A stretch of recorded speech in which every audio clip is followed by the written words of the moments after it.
ভারতীয় নাগরিকদের আগামী 1 বছর ডলার ব্যয় করে স্বর্ণ কেনা থেকে বিরত থাকার অনুরোধ জানিয়েছেন দেশটির প্রধানমন্ত্রী নরেন্দ্র মোদি। বৈদেশিক মুদ্রার রিজার্ভ রক্ষা করতে দেশের মানুষের প্রতি এই অনুরোধ জানিয়েছেন তিনি। মোদির এই মন্তব্যের পর থেকে দেশটির জুয়েলারি বাজারে শুরু হয়েছে অস্থিরতা।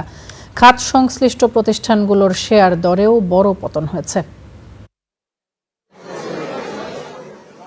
মধ্যপ্রাচ্যের যুদ্ধের কারণে বিশ্ববাজারে প্রতিনিয়ত ওঠানামা করছে স্বর্ণের দাম।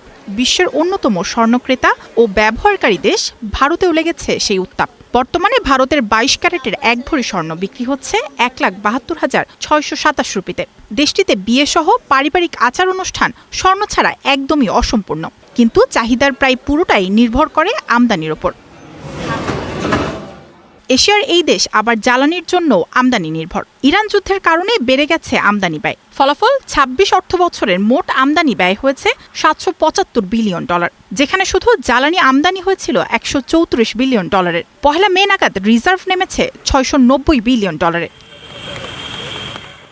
যে কারণে রোববার ভারতের এক জনসভায় বৈদেশিক মুদ্রার রিজার্ভ রক্ষার স্বার্থে প্রধানমন্ত্রী নরেন্দ্র মোদি দেশবাসীকে আগামী 1 বছর স্বর্ণালংকার এবং স্বর্ণের বার কেনা থেকে বিরত থাকার আহ্বান জানান। পাশাপাশি দেশের মানুষকে বিদেশ ট্যুর বাতিলেরও আহ্বান জানান। দেশের ভালোর জন্য এবং বাড়িতে যত অনুষ্ঠান বা বিয়েই থাকুক না কেন, বিদেশি মুদ্রা বাঁচানোর জন্য আগামী 1 বছর আমরা কোনো স্বর্ণ বা স্বর্ণালংকার কিনব না। এটি আমাদের দেশপ্রেমের জন্য একটি চ্যালেঞ্জ। আমাদের বৈদেশিক মুদ্রা বাঁচাতে এই চ্যালেঞ্জ আমাদের গ্রহণ করতে হবে।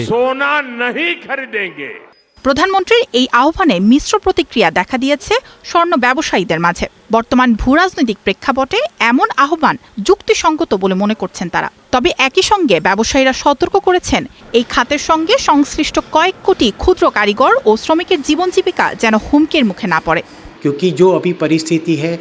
এই সিদ্ধান্তের ফলে সবচেয়ে বেশি ক্ষতিগ্রস্ত হবেন কারিগররা।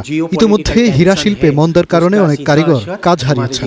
এখন সোনা কেনা বন্ধ হলে কয়েক কোটি মানুষের কর্মসংস্থান ঝুঁকির মুখে পড়বে এবং তারা শহর ছেড়ে গ্রামে ফিরে যেতে বাধ্য হবেন। জ্বালানি তেল, স্বর্ণ, সবজি আর শাড়ি ভারতের মোট আমদানির 31%। এর মধ্যে মোট আমদানি ব্যয়ের 10%ই মেটাতে হয় স্বর্ণ কিনে। যদি স্বর্ণ আমদানি 30 থেকে 40% কমে, তাহলে আমদানি ব্যয় 20 থেকে $25 বিলিয়ন কমতে পারে। মায়াশিকা রহমান, স্টার নিউজ।